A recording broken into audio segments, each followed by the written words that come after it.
ఓం శాంతి 11/11/2024 మధురమైన పిల్లలు, మీపై మీరు పూర్తి దృష్టిని పెట్టుకోండి. ఎటువంటి నియమ విరుద్ధమైన నడవడికను నడవకండి. శ్రీమతాన్ని ఉల్లంఘించినట్లయితే పడిపోతారు.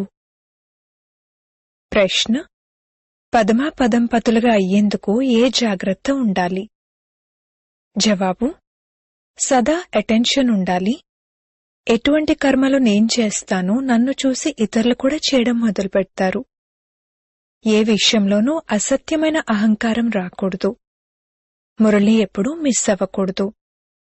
మనసా వాచా కర్మణ స్వయాన్ని సంభాళించుకోండి. ఈ కళ్ళు మోసం చేయకుండా ఉన్నట్లయితే పదమాల సంపాదన జమ చేసుకోగలుగుతారు. దీని కొరకు అంతర్ముఖులుగా అయి తండ్రిని స్మృతి చేయండి మరియు వికర్మల నుండి సురక్షితంగా ఉండండి. ఓం శాంతి. ఆత్మిక పిల్లలకు తండ్రి ఏం అర్థం చేయించారంటే, ఇక్కడ పిల్లలైన వీరు తండ్రి కూడా టీచర్ మరియు సద్గురు కూడా అన్న ఈ ఆలోచనతో తప్పకుండా కూర్చోవలసి ఉంటుంది. అంతేకాక బాబాను స్మృతి చేస్తూ పవిత్రంగా అయి పవిత్ర ధామానికి వెళ్లి చేరుకుంటారు అన్నది కూడా మీరు అనుభవం చేస్తారు. పవిత్ర ధామం నుండే మీరు కిందకు దిగుతారు అని తండ్రి అర్థం చేయించారు. దాని పేరే పవిత్ర ధామం. సతో ప్రధానం నుండి మళ్లీ సతో రజో తమో మనం కింద పడిపోయాము అనగా వేశ్యాలయంలో ఉన్నాము అని ఇప్పుడు మీరు అర్థం చేసుకున్నారు. మీరు సంగమయుగంలో ఉన్నారు, కాని మేమీ ప్రపంచం నుండి పక్కకు వచ్చేశాము అని మీరు జ్ఞానం ద్వారా తెలుసుకున్నారు. అయినా ఒకవేళ మనం శివబాబా స్మృతిలో ఉన్నట్లయితే శివాలయం దూరంగా ఏమీ లేదు. శివబాబాను స్మృతి చేయకపోతే శివాలయం ఎంతో దూరంగా ఉంది. శిక్షలు అనుభవించవలసి వస్తే అది చాలా దూరమైపోతుంది. తండ్రి పిల్లలకు పెద్ద కష్టమేమీ ఇవ్వరు. ఒకే మాటను పదే పదే చెప్తారు. మనసా వాచా కర్మణ పవిత్రంగా అవ్వాలి. ఈ కళ్ళు కూడా చాలా మోసగిస్తాయి. వీటి విషయంలో చాలా జాగ్రత్తగా నడుచుకోవాల్సి ఉంటుంది. తండ్రి అర్థం చేయించారు, ధ్యానం మరియు యోగం పూర్తిగా వేరు. యోగం అనగా స్మృతి. కళ్ళు తెరిచి ఉంటూ కూడా మీరు స్మృతి చేయొచ్చు. ధ్యానాన్ని యోగమనేమి అనరు. భోగ్ తీసుకువెళ్లేటప్పుడు కూడా డైరెక్షన్ అనుసారంగానే వెళ్ళాలి. ఇందులో మాయ కూడా ఎంతగానో వస్తుంది. మాయ ఎటువంటిదంటే అది చాలా ఇబ్బంది పెట్టేస్తుంది. ఏ విధంగా తండ్రి శక్తివంతమైన వారో అలాగే మాయ కూడా చాలా శక్తివంతమైనది. అది ఎంత శక్తివంతమైనదంటే మొత్తం ప్రపంచమంతటినీ వేశ్యాలయంలోకి తోసేసింది. అందుకే ఇందులో చాలా జాగ్రత్త వహించాల్సి ఉంటుంది. తండ్రి స్మృతి నియమానుసారంగా ఉండాలి. ఏ పనినైనా నియమ విరుద్ధంగా చేసినట్లయితే అది ఒక్కసారిగా పడేస్తుంది. ఎప్పుడూ ధ్యానం మొదలైన వాటి కోరిక పెట్టుకోకూడదు. ఇచ్ఛా మాత్రం అవిద్యగా, కోరికంటే ఏమిటో తెలియని వారిగా అవ్వాలి. ఒకవేళ మీరు తండ్రి ఆజ్ఞపై నడుచుకున్నట్లయితే తండ్రి మీ మనోకామనలన్నింటినీ మీరు అడగకుండానే తీరుస్తారు. ఒకవేళ తండ్రి ఆజ్ఞను పాటించకుండా తప్పుదారి పట్టినట్లయితే స్వర్గానికి బదులుగా నరకంలోనే పడిపోయే అవకాశం ఉంది. ఏనుగును మొసలి తినేసినట్లుగా గాయనం కూడా ఉంది. అనేకులకు జ్ఞానాన్నిచ్చేవారు, భోగ్ నివేదించేవారు ఈరోజెక్కడున్నారు? ఎందుకంటే నియమ విరుద్ధమైన నడవడిక కారణంగా పూర్తిగా మాయావిగా అయిపోతారు. దేవతలుగా అవుతూ అసురులుగా అయిపోతారు. చాలా మంచి పురుషార్థులెవరైతే దేవతలుగా అవ్వబోయారో వారు అసురులుగా అయి అసురులతో పాటు ఉంటారని తండ్రికి తెలుసు. వారు ద్రోహులుగా అయిపోతారు. తండ్రికి చెందినవారుగా అయి మళ్లీ మాయకు చెందినవారుగా అయిపోతారు. అటువంటి వారిని ద్రోహులంటారు. తమపై తాము దృష్టి పెట్టుకోవాల్సి ఉంటుంది. శ్రీమతాన్ని ఉల్లంఘిస్తే పడిపోయినట్లే. అది తెలియని కూడా తెలీదు. తండ్రి అయితే పిల్లలను అప్రమత్తం చేస్తున్నారు, రసాతలంలోకి పడిపోయేలాంటి నడుడిక ఏదీ నడుచుకోకండి. నిన్న కూడా బాబా అర్థం చేయించారు. చాలామంది గోపులు పరస్పరం కమిటీలు మొదలైనవి తయారు చేసుకుంటారు. అలా ఏది చేసినా శ్రీమతం యొక్క ఆధారం లేకుండా చేసినట్లయితే వారు డిస్సర్వీస్ చేస్తారు. శ్రీమతం లేకుండా చేసినట్లయితే పడిపోతూనే ఉంటారు. బాబా ప్రారంభంలో కమిటీ తయారు చేసినప్పుడు మాతల్ది తయారు చేశారు. ఎందుకంటే కలశమైతే మాతలకే లభిస్తుంది. వందే మాతరమని అంటూ ఉంటారు కదా. ఒకవేళ గోపులు కమిటీని తయారు చేసినా వందే గోపులు అన్న గాయనమైతే లేదు. శ్రీమతంపై లేకపోతే మాయవలలో చిక్కుకుపోతారు. బాబా మాతల కమిటీని తయారు చేశారు. అంతటినీ వారికి అప్పచెప్పేశారు. పురుషులు చాలా వరకు దివాలా తీస్తారు, స్త్రీలు దివాలా తీయరు. కావున తండ్రి కూడా కలశాన్ని మాతలపైనే పెడతారు. ఈ జ్ఞాన మార్గంలో మాతలు కూడా దివాలా తీయొచ్చు. పదమ భాగ్యశాలులుగా ఎవరైతే అవ్వనున్నారో వారు మాయతో ఓడిపోయి దివాలా తీయొచ్చు. ఇందులో స్త్రీ పురుషులిరువురూ దివాలా తీయొచ్చు మరియు దివాలా తీస్తారు కూడా. ఎంతో మంది ఓడిపోయి వెళ్లిపోయారు, అనగా దివాలా తీసేశారు కదా. తండ్రి అర్థం చేయిస్తారు, భారతవాసులైతే పూర్తిగా దివాలా తీసేశారు. మాయ ఎంత శక్తివంతమైనది! దానివల్ల మేమెలా ఉండేవారమో, ఎక్కడ్నుండి పూర్తిగా కిందకొచ్చి పడిపోయామో అన్నది అర్థం చేసుకోలేకపోతారు. ఇక్కడ కూడా పైకెక్కుతూ ఎక్కుతూ మళ్లీ శ్రీమతాన్ని మర్చిపోయి తమ మతం అనుసారంగా నడుచుకున్నట్లయితే దివాలా తీసేస్తారు. అక్కడి వారైతే దివాలా తీస్తారు కాని 5-7 సంవత్సరాల తర్వాత మళ్లీ నిలబడిపోతారు. ఇక్కడైతే 84 జన్మల కొరకు దివాలా తీస్తారు. ఉన్నత పదవిని పొందలేకపోతారు. దివాలా తీస్తూనే ఉంటారు. బాబా వద్ద ఫోటోలుంటే చెప్పగలిగేవారు.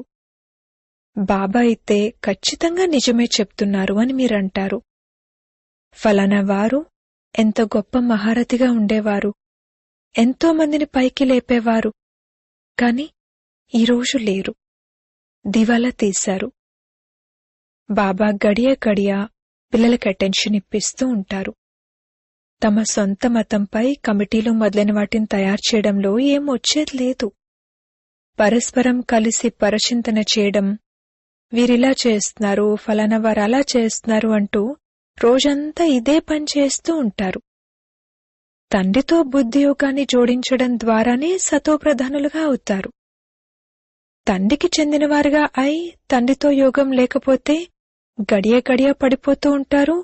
కనెక్షనే తెగిపోతుంది.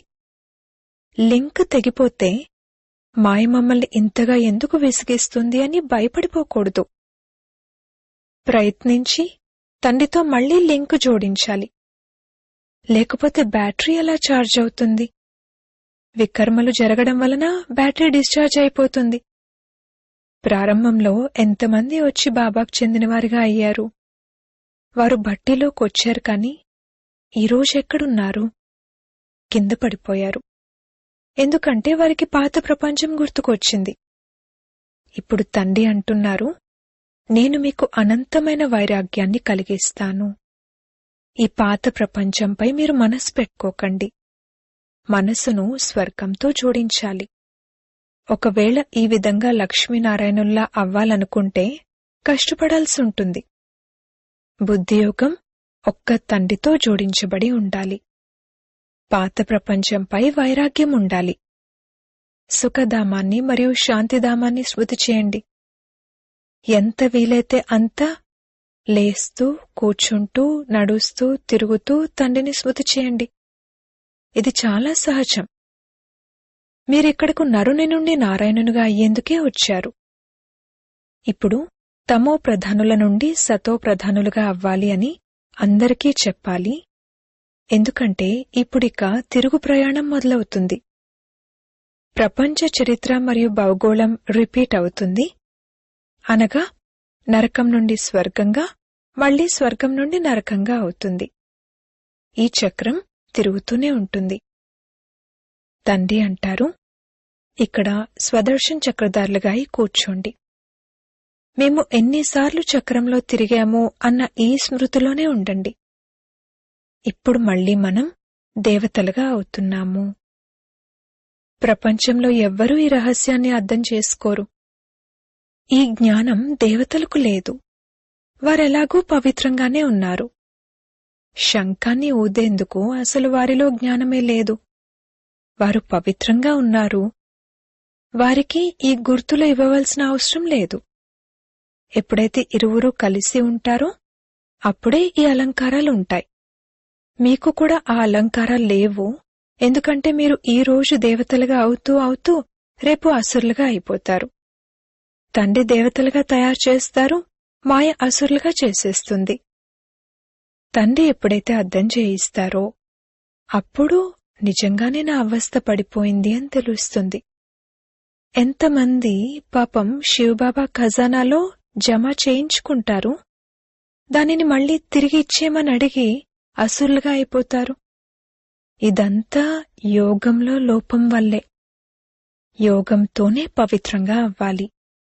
బాబా రండి, మమ్మల్ని పతితుల నుండి పావనులుగా తయారు చేయండి, తద్వారా మేం స్వర్గంలోకి వెళ్లగలుగుతాము అని పిలుస్తారు కూడా.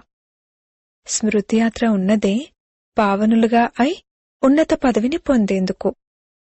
ఎవరైతే మరణిస్తారో వారు ఎంతో కొంత విన్నారు కావున శివాలయంలోకి తప్పకుండా వస్తారు. కాకపోతే పదవి ఏదైనా పొందొచ్చు. ఒక్కసారి స్మృతి చేశారంటే స్వర్గంలోకి తప్పకుండా వస్తారు. కాకపోతే ఉన్నత పదవిని పొందలేరు. స్వర్గం అన్న మాట విని సంతోషించాలి. ఫెయిల్ అయ్యి ఏదో పైసకు విలువ చేసే పదవిని పొందడంలో సంతోషపడిపోకూడదు. నేను నౌకర్ను అన్న ఫీలింగ్ అయితే వస్తుంది కదా. చివర్లో మీకు అన్నీ సాక్షాత్కారం అవుతాయి. మేము ఎలా అవ్వబోతున్నాము, మా ద్వారా ఏ వికర్మలు జరిగిన కారణంగా ఇటువంటి పరిస్థితి ఏర్పడింది, నేను మహారాణిగా ఎందుకు అవ్వకూడదు? అడుగడుగునా అప్రమత్తంగా నడుచుకున్నట్లయితే మీరు పదమాపదంపతులుగా అవ్వగలరు. మందిరాలలో దేవతలకు పదమములను గుర్తుగా చూపిస్తారు. పదవిలో తేడా వచ్చేస్తుంది. ఈనాటి రాజరికాలలో ఎంత అట్టహాసం ఉంటుంది. కాని అది కేవలం అల్పకాలికమైనది. వారు సదాకాలికమైన రాజులుగా అయితే అవ్వలేరు. ఇప్పుడు తండ్రి అంటారు, మీరు లక్ష్మీనారాయణుల్లా అవ్వాలంటే పురుషార్థం కూడా ఆ విధంగా ఉండాలి. ఎంతగా నేను ఇతరుల కళ్యాణాన్ని చేస్తున్నాను, అంతర్ముఖిగా అయి ఎంత సమయం బాబా స్మృతిలో ఉంటున్నాను. ఇప్పుడు మనం మన మధురమైన ఇంటికి వెళ్తున్నాము. మళ్లీ సుఖధామంలోకి వస్తాము. ఈ జ్ఞానమంతనమంతా లోలోపల జరుగుతూ ఉండాలి. తండ్రిలో జ్ఞానం మరియు యోగం రెండూ ఉన్నాయి. మీలో కూడా అవి ఉండాలి. మమ్మల్ని శివబాబా చదివిస్తున్నారని మీకు తెలుసు కావున అది జ్ఞానం కూడా మరియు స్మృతి కూడా. జ్ఞానం మరియు యోగం రెండూ కలిసి నడుస్తాయి. అంతేకాని యోగంలో కూర్చుని బాబాను స్మృతి చేస్తూ చేస్తూ జ్ఞానాన్ని మర్చిపోవడం కాదు. తండ్రి యోగాన్ని నేర్పించేటప్పుడు వారేమైనా జ్ఞానాన్ని మర్చిపోతారా? వారిలో మొత్తం జ్ఞానమంతా ఉంటుంది. పిల్లలైన మీలో కూడా జ్ఞానం ఉండాలి. మీరు చదువుకోవాలి. నేనెటువంటి కర్మలు చేస్తానో నన్ను చూసి ఇతరులు కూడా చేస్తారు. నేను మురళి చదవకపోతే ఇతరులు కూడా చదవరు. అసత్యమైన అహంకారం వస్తే మాయ వెంటనే దాడి చేస్తుంది. అడుగడుగునా తండ్రి నుండి శ్రీమతాన్ని తీసుకుంటూ ఉండాలి. లేకపోతే ఏదో ఒక వికర్మ జరిగిపోతుంది. చాలామంది పిల్లలు పొరపాట్లు చేస్తూ తండ్రికి తెలియచేయరు. అటువంటి వారు తమను తామే సర్వనాశనం చేసుకుంటారు. నిర్లక్ష్యం చేసినట్లయితే మాయ చెంపదెబ్బ వేసేస్తుంది. పైసకు కొరగాని వారిగా చేసేస్తుంది. అహంకారంలోకి రావడం వల్ల మాయ చాలా వికర్మలు చేయిస్తుంది. ఇలా పురుషుల కమిటీలు తయారు చేయండి అని బాబా ఎప్పుడూ అనలేదు కదా. కమిటీలో ఒకరిద్దరూ అర్థం చేసుకునే తెలివైన కుమార్తెలు తప్పకుండా ఉండాలి. వారి సలహా అనుసారంగానే పని నడవాలి. కలశమైతే లక్ష్మిపైనే పెట్టడం జరుగుతుంది కదా. అమృతాన్ని తాగించేవారు మళ్లీ ఎక్కడో అక్కడి యజ్ఞంలో విఘ్నాలు కలిగించేవారు అన్న గాయనం కూడా ఉంది. అనేక రకాల విఘ్నాలు వేసేవారున్నారు. మొత్తం రోజంతా ఇటువంటి పరిచింతన విషయాలనే మాట్లాడుకుంటూ ఉంటారు. ఇది చాలా చెడ్డ విషయం. ఏదైనా జరిగితే తండ్రికి రిపోర్ట్ చేయాలి. తీర్చిదిద్దేవారైతే ఒక్క తండ్రే. మీరు చట్టాన్ని మీ చేతుల్లోకి తీసుకోకండి. మీరు తండ్రి స్మృతిలో ఉండండి. అందరికీ తండ్రి పరిచయాన్ని ఇస్తూ ఉండండి. అప్పుడు ఈ విధంగా తయారవ్వగలుగుతారు. మాయ చాలా కఠినమైనది. అది ఎవ్వర్నీ వదలదు. సదా తండ్రికి సమాచారాన్ని రాస్తూ ఉండాలి, డైరెక్షన్లు తీసుకుంటూ ఉండాలి. మామూలుగా అయితే డైరెక్షన్లు సదా లభిస్తూనే ఉంటాయి. బాబా అయితే తమంతట తామే ఈ విషయంపై అర్థం చేయించారు. బాబా అయితే అంతర్యామి అని పిల్లలు భావిస్తారు. కాని బాబా అంటారు, అలా కాదు, నేనైతే జ్ఞానాన్ని చదివిస్తాను. ఇందులో అంతర్యామి విషయమేమీ లేదు. అయితే వీరంతా నా పిల్లలే అన్నది మాత్రం నాకు తెలుసు. ప్రతి శరీరం లోపల నా పిల్లలున్నారు. అంతేకాని తండ్రి అందరి లోపల విరాజమానమై ఉన్నారని కాదు. మనుషులైతే తలకిందులుగానే అర్థం చేసుకుంటారు. తండ్రి అంటారు, అందరి బ్రుకుటి ఆసనంపై ఆత్మ విరాజమానమై ఉందని నాకు తెలుసు. ఇది ఎంత సహజమైన విషయం. చైతన్యాత్మలందరూ తమ తమ బ్రుకుటి ఆసనాలపై కూర్చున్నారు. అయినా కాని పరమాత్మ సర్వ్యాపి అనేస్తారు. ఇది ఏకైక పొరపాటు. ఈ కారణంగానే భారత్ ఇంతగా దిగజారిపోయింది.